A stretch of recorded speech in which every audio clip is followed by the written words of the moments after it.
Ciudad Sostenible. Su participación en pro del cumplimiento de los objetivos del desarrollo sostenible. Y en línea, un gustazo tener a Tamara Malaver, profesional con más de 30 años de trayectorias en las áreas de gestión humana, docente y directora de proyectos del Centro Augusto Mijares, también de Gente y Ciudad. Hoy lleva adelante un programa en Radio María Houston que nosotros dijimos, bueno, vamos a contactarla y a ver cómo va en todo esto. Es la segunda vez que hablamos con ella acerca de la labor que venía haciendo ya con nosotros en esta sección Ciudad Sostenible, porque justamente la encíclica que está llevando adelante en Radio María es una encíclica del Papa Laudato Si, que justamente tiene que ver con ciudad sostenible. Por eso la estamos llamando para que nos cuente cómo ha sido el desarrollo y la relación que tiene esto con la labor en materia de la sostenibilidad. ¿Cómo está, profesora? Bienvenida. Buenos días, muchas gracias por la invitación y qué bueno poder unir la labor que se viene realizando desde Gente y Ciudad con el tema del desarrollo sostenible de las ciudades. La encíclica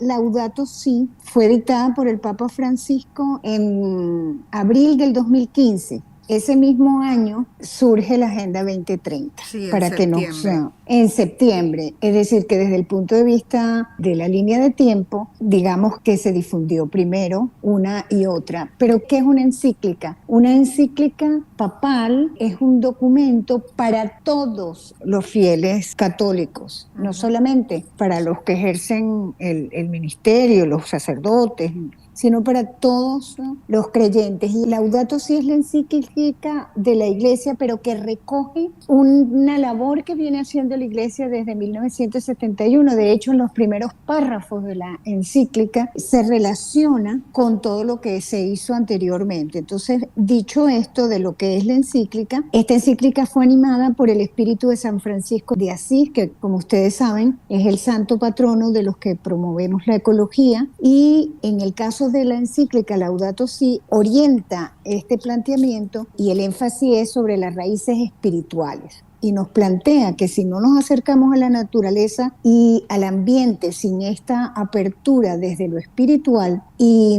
no hablamos del lenguaje de la fraternidad y la belleza de nuestra relación con el mundo, no estaríamos avanzando.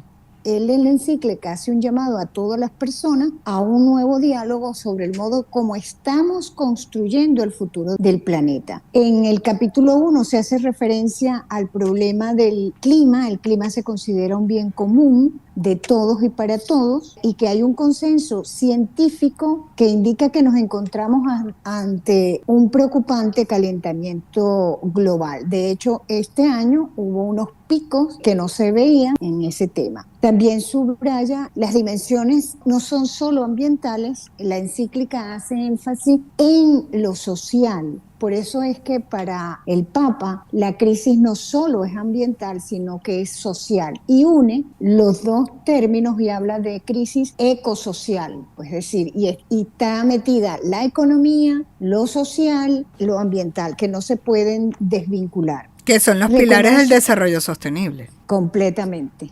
completamente. Y reconoce que es urgente que se desarrollen políticas para que esta situación disminuya, ¿verdad? De cara entonces a la degradación ecológica, él habla que por lo general se asocia con un problema de población, pero para el concepto vertido en la encíclica se debe al consumismo, y aquí recordemos una de las metas de la agenda, que es el consumo y la producción sostenible. Entonces está en perfecta sintonía y va mucho más allá, porque la Agenda 2030 está orientada a la gestión de gobierno. La encíclica nos da una perspectiva mucho más amplia que no solo recoge la posición de la Iglesia Católica, sino que de todos los cristianos, ¿verdad?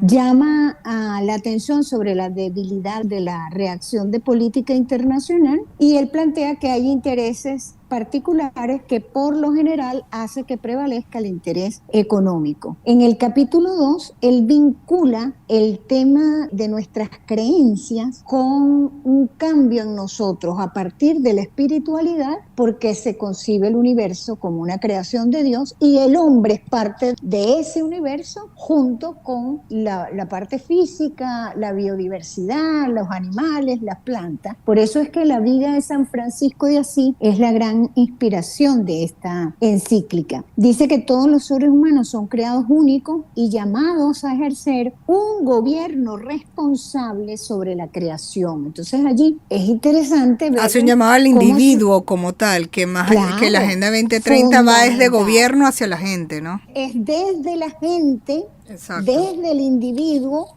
hacia... y eso es lo concreta en el capítulo 3 cuando habla de la raíz humana de la crisis ecológica. Claro. Entonces, que nos creemos como seres humanos que estamos separados y por encima del mundo natural y no humano. Y al contrario, somos parte de todo ese universo. Habla de la enseñanza tradicional católica que dice que el mercado por sí mismo no garantiza el desarrollo humano integral y la inclusión social y que debe ser regulada cuando falla en proteger y promover el bien común. Entonces él reitera la interconexión de toda la creación. Por eso es que conecta el cuidado de la creación con la protección de la vida y la dignidad humana. Y básicamente los más vulnerables, los pobres, los minusválidos. El primer capítulo es un diagnóstico. Y fíjense que hay un capítulo de ese diagnóstico donde él habla del deterioro de la calidad de la vida humana y de la degradación social.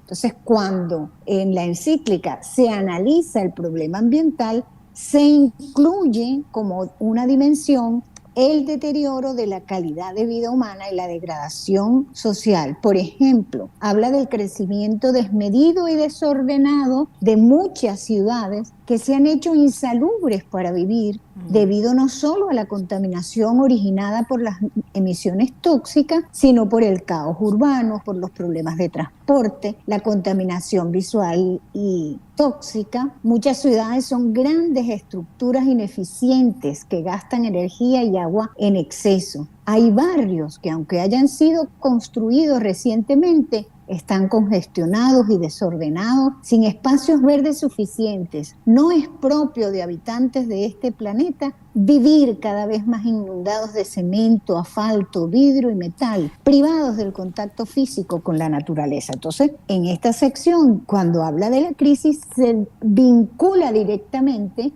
con la meta de ciudades sostenibles. Habla de que en algunos lugares rurales y urbanos la privatización de los espacios ha hecho que el acceso de los ciudadanos a zonas de particular belleza se vuelva difícil y en otros se crean urbanizaciones ecológicas solo al servicio de unos pocos, donde se procura evitar que otros entren a molestar una tranquilidad artificial. Qué magia, ¿no? La del Papa en este mismo año 2015 con la creación de la Agenda 2030. O sea, me parece impactante el hecho de que se venía ya trabajando esto y la conexión particular que hay con la Agenda 2030, que es algo que usted viene desarrollando todos los martes, entiendo, ¿no? A través de Radio María. Quisiera que hiciera la invitación, más allá de que quienes están apenas escuchando esto, pues que se obtengan la encíclica, la pueden tener, yo la tengo allí en mi mesita de noche, siempre consulto y veo la relación, me parece algo impactante y me encanta que usted esté desarrollando esto y que nos ayude a entenderlo, porque a veces con este desarrollo de análisis particular que hace, incluso desde todo lo que conoce en la investigación de la Agenda 2030, pues nos ayude a entender un poco más allá lo que el Papa trata de plasmar en su encíclica. Hagamos una invitación a escucharla en Radio María, profesora. Ok, mire, un poco de historia.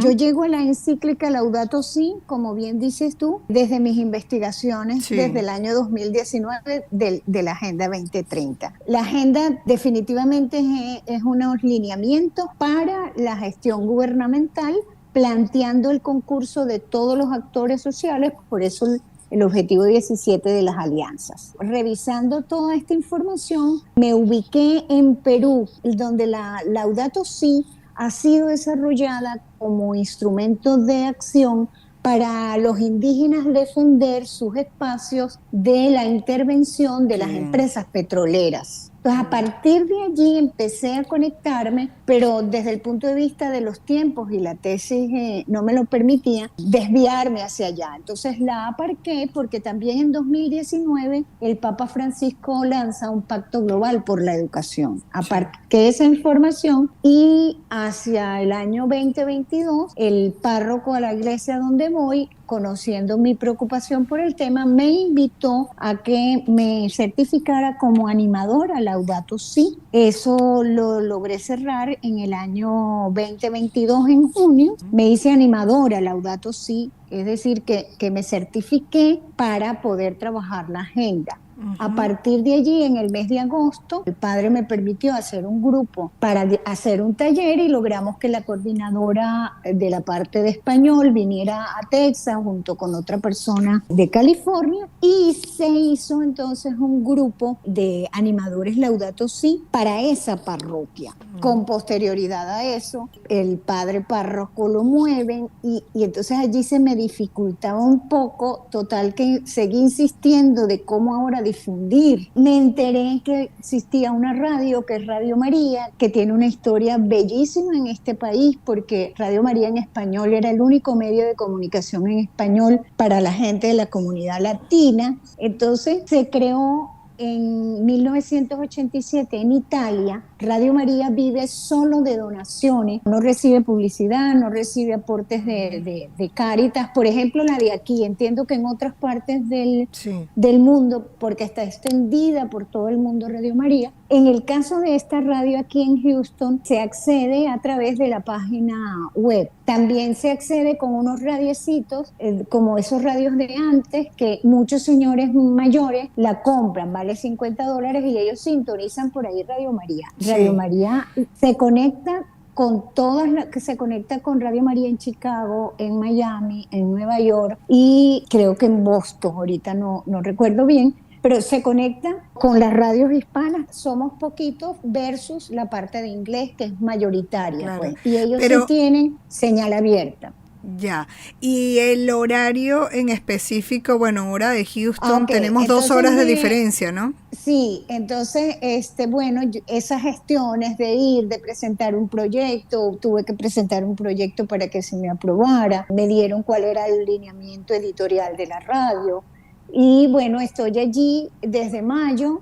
Me dieron un espacio quincenal todos los martes en la mañana, entre 11:20 y 11:55 antes del Ángelus, quincenalmente. Entonces tengo que acudir a la radio a difundir lo que prepare. He tenido de verdad un gran apoyo, mucha receptividad. Yo trabajo los documentos. ¿Y qué me ha permitido? Pues vincularme. Cada vez encuentro cosas nuevas en la encíclica. Trabajando para el martes pasado, el Papa dictó con referencia a la encíclica Laudato Si el 4 de octubre una exhortación apostólica que se llama Laudato Deum, o sea que es ahora una carta también, otro documento que viene a reforzar básicamente el contenido de la Laudato Si. ¿Y qué me encuentro? Que habla del tema de la ética, del bien común, pero hace referencia que existen unas convenciones internacionales de las partes. Entonces él hace referencia en esa Laudato Deum que en el 2022, cuando se iba a hacer la COP27, sucedió la invasión a Ucrania. Y habla, este año se va a hacer la COP28, que se va a celebrar en noviembre en Dubái. Inmediatamente conecté con la encíclica en la primera parte, donde por lo de la guerra en Medio Oriente. Y en la primera parte de la encíclica Laudato Si, el Papa hace referencia a la encíclica Pacem Terris del Papa Juan XXIII, es decir, que se está cumpliendo 60 años de esa encíclica. Es decir, que con la encíclica Laudato Si, el Papa ha puesto en valor todas las encíclicas papales que ha dictado la Iglesia, pero que por cualquier motivo, de razones de información, no han sido difundidas. Entonces, eso me permitió, por esa intertextualidad, ir a la encíclica de Paz en la Tierra, que coincide con la Declaración Universal de los Derechos Humanos. Entonces, observamos que el hombre ha tenido todo para avanzar. En Venezuela tuvimos hasta una urbanidad de Carreño que empieza por los deberes morales. Entonces, a partir de la encíclica he podido ir construyendo o vinculando documentos que tienen relación con todo el tema del desarrollo de las personas, con el desarrollo humano, que es el centro, es el tema de la Laudato Si. Si no cambiamos desde el punto de vista personal, en las familias, en las escuelas, en las empresas, esto no va a cambiar. Entonces, es tomar conciencia que solo a partir del desarrollo humano integral, y habla de ecología integral, entonces, la Laudato Si, no vamos a avanzar. Pues entonces, el centro está en la educación familiar como, digamos, y esa importancia instancia que debemos darle a la acción individual. Sí, señor. Así a la acción individual. Entonces, la Laudato Si, pues, ha permitido vincular toda esta doctrina social de la Iglesia. Es muy interesante saber que el Papa habla de todas las iglesias, no diferencia solo a la católica, y hace llamados y trae, en septiembre se celebró, es interesante saber, se celebró el tiempo de la creación y se busca incorporar en la liturgia católica todos estos mensajes que tienen que ver con el tema de la conservación ecológica y del desarrollo humano, porque encuentra el Papa que no había. Entonces tenemos un libro de oraciones, entonces tenemos oraciones a la tierra, dar gracias a Dios por el Creador, por la creación, se la vincula con el Génesis, buscando la dimensión espiritual y asumir que somos responsables por el legado que le dejemos a nuestros hijos y a nuestros nietos. O sea, digamos que esa es la gran tarea, seguir difundiendo. Voy a trabajar pronto el tema tecnológico, que también lo trabaja la encíclica, como el paradigma tecnológico y de desarrollo infinito ha impactado el tema de las relaciones interpersonales, culturales, y bueno, y los riesgos de la inteligencia artificial. Eso también. Bueno, entonces tenemos mucho que hablar en unas próximas oportunidades de todo esto que está investigando y de todo lo positivo que nosotros, conociendo esto, podemos traernos a nosotros mismos por esa importancia de la acción individual, pero debemos tomar conciencia de esto. Muchísimas gracias a la profesora Tamara Malaver, profesional con más de 30 años de trayectoria en las áreas de gestión humana, docente, directora de proyectos en el Centro Augusto Mijares y de Gente y Ciudad, es promotora de la Laudato Si, además doctora en educación, y nosotros, bueno, la amamos y le agradecemos por estos momentos de entrevistas y de regalos que le da a toda nuestra audiencia. Muchísimas gracias, profesora. Solo una última sugerencia: en YouTube está un documento que se llama La Carta, que visualmente pueden ver todo este planteamiento y la conjunción de voluntades en torno a la Laudato Si. Muchísimas gracias. Despedimos desde la Gerencia General Juana Bellorín, Armando López y Luis Pérez desde la edición y grabación, Luis Rodríguez desde el control técnico en la coordinación de producción general del Circuito Unión Radio, Jesús Salazar desde la jefatura de producción de Unión Radio 93.7 FM, se despide Alexandra Gamboa. Jessica Molina lo hace desde la producción general del programa, desde la redacción de mundour.com en Anzoátegui, Saraí Portillo. La suscrita se despide desde el micrófono María Alejandra Malaver Bellorín, certificado de locución 36.581 y de productor nacional independiente 6.264. Sigan nuestras redes sociales, las de Gente y Ciudad, Twitter, Instagram, TikTok, @Gente y Ciudad ORG. Mis cuentas personales también son iguales en todas las redes, Twitter, Instagram, TikTok y LinkedIn, @MaleMalaver. Pueden escuchar nuestras entrevistas a todos los profesionales, les recuerdo, por todas las plataformas podcast o también en nuestra web genteyciudad.org. Nos despedimos, no sin antes recordarles que el objetivo es convertirnos en el ciudadano que el planeta necesita a partir de nuestra acción individual. La estrategia: dar siempre lo mejor de nosotros.